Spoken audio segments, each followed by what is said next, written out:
Bem-vindos a mais uma análise aprofundada. Hoje a gente vai mergulhar numa passagem fascinante de João capítulo 6. Uma passagem riquíssima. Exato. Para a gente se situar, no dia anterior, Jesus tinha feito o milagre da multiplicação dos pães. Agora, a multidão que comeu, que se fartou, está procurando por ele. E o encontram do outro lado do Mar da Galileia. Isso. E a primeira pergunta que fazem é quase engraçada de tão prática. Mestre, quando chegaste aqui? Uma pergunta bem logística, né? Focada no tempo e no espaço. Totalmente. Mas Jesus, claro, enxerga o que está por trás dessa busca. E é aí que o nosso mergulho de hoje começa. Exato. A gente vai usar o texto bíblico e vários comentários teológicos para entender como Jesus eleva essa conversa. Ele pega uma busca por pão físico e a transforma numa das maiores revelações do seu ministério. A revelação de que ele é o pão da vida. O sustento para a vida eterna. É essa jornada que a gente vai acompanhar. Perfeito, então vamos começar pelo cenário. Onde estamos exatamente? Estamos na região da Galileia, entre cidades como Tiberíades e Cafarnaum. Certo. E é importante entender o clima do lugar. Tiberíades, por exemplo, era uma cidade construída por Herodes Antipas. Havia uma grande movimentação ali. E a multidão, qual era a mentalidade deles? Eles estavam eletrizados, sabe? Eles tinham visto um milagre que resolveu um problema imediato, a fome. Então, na cabeça deles, esse profeta podia ser a solução para muita coisa. Uma solução bem material, imagino. Exatamente. Os comentaristas apontam isso. A motivação era dupla. Eles queriam ver mais sinais, mais espetáculo e, sendo bem direto, queriam mais daquele pão de graça. Faz todo sentido. E isso conecta perfeitamente com a resposta de Jesus no versículo 26, né? Sim. Ele ignora completamente a pergunta sobre quando chegou e vai direto ao ponto. Ele diz: em verdade vos digo, vós me procurais não porque vistes sinais, mas porque comestes dos pães e vos fartastes. É um diagnóstico na hora, sem rodeios. Eles põem a real intenção do coração deles. É uma correção bem direta. Muito. Mas não é uma bronca, é um convite. Porque logo em seguida ele diz: trabalhai não pela comida que perece, mas pela comida que subsiste para a vida eterna. Ah, e aí está o ponto central. Aí está o eixo de toda a conversa.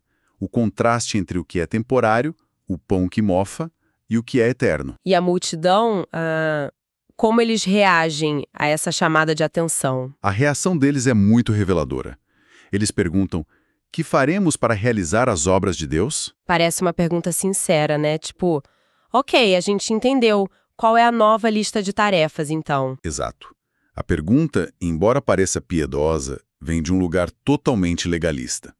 Eles pensam em obras, no plural. Uma checklist. Uma checklist para agradar a Deus. Eles ainda estão na lógica do esforço, do merecimento. O que nós precisamos fazer. E a resposta de Jesus vira essa lógica de ponta cabeça. Completamente. No versículo 29, ele responde algo de uma simplicidade que desarma. A obra de Deus é esta, que creiais naquele que por ele foi enviado. Ele muda de obras para obra. Do plural para o singular. E essa é a grande virada. Comentaristas como Hernandes Dias Lopes e até Calvino dão muito destaque a isso. E o que essa mudança significa, na prática? Significa que a salvação não é sobre o que a gente faz para Deus. Não é uma escada que a gente tenta subir com nossas boas ações. Certo. Jesus diz que a obra singular, a única coisa que importa, é crer. É confiar. O foco sai do nosso fazer e vai para o nosso confiar nele. A fé não é o que a gente faz, mas o que a gente recebe. Exatamente. É a mão que se estende para receber o presente. Isso, para eles, era radical. E pelo visto, eles não captaram de primeira, né? Porque eles voltam para o tema dos sinais. Não captaram. Eles continuam pedindo provas. E aí eles jogam a carta mais alta que eles têm. Moisés e o maná no deserto. Ah, sim. Eles dizem: que sinal tu fazes então para a gente ver e crer? Nossos pais comeram o maná no deserto. Deu-lhes a comer o pão do céu. É um desafio claro.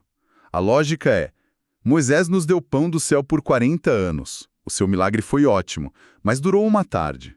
Supere isso E a gente acredita. Eles estão pedindo um milagre sob demanda. Sim, milagre nos termos deles. E a resposta de Jesus é brilhante, ele não entra na competição. Ele redefine o jogo. Perfeito, ele redefine tudo. Primeiro, no versículo 32, ele corrige a autoria do milagre. Ele diz, não foi Moisés quem vos deu o pão do céu. O verdadeiro pão do céu é meu Pai quem vos dá. Ou seja, ele tira o foco de Moisés e coloca em Deus Pai. Exatamente. Devolve o crédito a quem é de direito. Moisés foi o canal, não a fonte. Isso já diminuiu o peso do argumento deles. Entendi. Essa é a primeira parte da resposta. E a segunda parte é ainda mais profunda. Ele redefine a natureza do pão. O maná, por mais milagroso que fosse, era um sustento físico, temporário. As pessoas comeram e, no fim, morreram. Sim, era um pão que perece.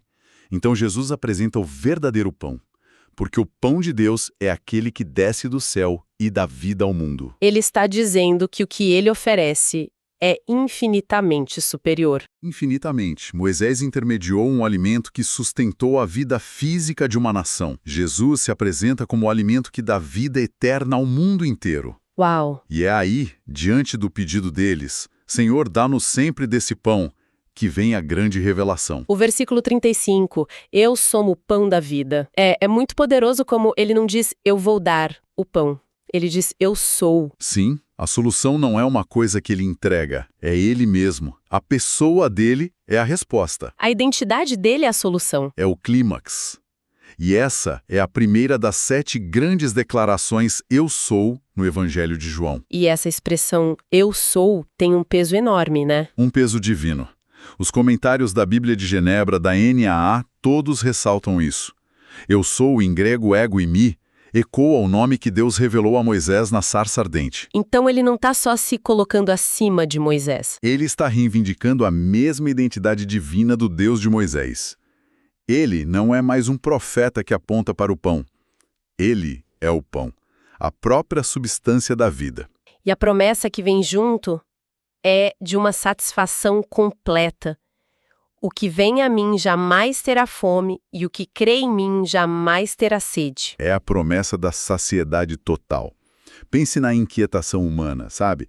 A busca constante por preenchimento. Em coisas, em pessoas, em experiências. E Jesus está dizendo, essa busca termina em mim. A fome da alma, por propósito, por perdão, por significado. Tudo encontra nele a satisfação final. Não é um lanche, é um banquete eterno. A partir desse ponto, a conversa fica ainda mais teológica, digamos assim. Ele começa a falar da vontade do Pai. Sim, o foco muda para a soberania de Deus na salvação. Ele diz coisas fortes, como no versículo 37. Todo aquele que o Pai me dá, esse virá a mim. E o que vem a mim, de modo nenhum lançarei fora. O que isso quer dizer? Aqui a gente entra num ponto crucial. Jesus revela que a nossa vinda até Ele não começa com a gente. Existe uma iniciativa do Pai. É o Pai quem atrai, quem dá as pessoas ao Filho. Certo? E o propósito disso no texto é trazer uma segurança absurda. A nossa salvação não se origina na força da nossa decisão, mas na graça da eleição de Deus. E a promessa de que ele, de modo nenhum, lançarei fora, reforça essa segurança. Reforça de forma absoluta. É uma garantia de acolhimento total. E o versículo 39 vai além. Pode ler pra gente? Claro. E a vontade de quem me enviou é esta, que eu não perca nenhum de todos os que me deu. Pelo contrário, eu o ressuscitarei no último dia. Nossa, isso é uma das afirmações mais poderosas da Bíblia sobre a segurança do crente. Comentaristas como MacArthur ressaltam isso. A nossa permanência na fé não depende da força com que a gente se agarra em Cristo. mas do poder com que Cristo nos segura. Exatamente. A segurança está no poder dele, não na nossa performance. E tudo culmina no versículo 40, que parece amarrar tudo. Todo homem que vira o Filho e nele crer, tenha a vida eterna, e eu o ressuscitarei no último dia. É a síntese do Evangelho. Junta a condição humana, que é ver e crer, com a promessa divina dupla. A posse da vida eterna agora, tenha, e a garantia da ressurreição no futuro. Eu o ressuscitarei. Uau! A gente desempacotou muita coisa. A pergunta que fica é, como essa conversa de 2000 anos atrás, na Galileia, fala com a gente hoje? Essa é a questão principal, né? E a Bíblia de aplicação pessoal dá uma pista ótima. Ela nos convida a um autoexame honesto das nossas motivações. Por que buscamos a Deus? Exato. É por quem Ele é ou pelo que Ele pode nos dar. Assim como a multidão buscava o pão físico, será que a gente não busca só soluções, bênçãos, benefícios? O pão para as nossas necessidades imediatas, sejam financeiras, de saúde, relacionais. Isso. É muito fácil transformar a fé numa lista de pedidos. E qual seria a outra aplicação prática? A outra é o convite para descansar. A multidão queria saber o que fazer. A nossa cultura grita que a gente tem que fazer, conquistar, Merecer. E Jesus nos convida a parar. Parar de tentar construir nossa própria escada para o céu e simplesmente crer. Confiar que a obra dele foi suficiente. É uma mudança de mentalidade. Total. A mensagem é que a satisfação de verdade não está em mais uma conquista ou mais uma experiência. Está num relacionamento de dependência com Cristo, o pão da vida. É incrível pensar na jornada desse diálogo. Começa com uma multidão com fome, atravessando um mar por comida. E termina com essa revelação de Jesus como o sustento eterno da alma. E com a promessa da ressurreição. É uma viagem do estômago vazio à alma plenamente satisfeita. Sem dúvida. E, sabe, essa análise toda nos deixa com uma reflexão final. A fé, como Jesus descreve, não é só concordar com a cabeça. Não é um consentimento intelectual. De jeito nenhum. As palavras que ele usa são vir a mim e, mais pra frente no capítulo, comer e beber. É algo ativo. É se alimentar dele. É internalizar a vida dele, os ensinamentos dele. Então, a questão que fica para cada um de nós, não como uma acusação, mas como um convite de qual pão a gente está, de fato, se alimentando no dia a dia para encontrar força, sentido e esperança.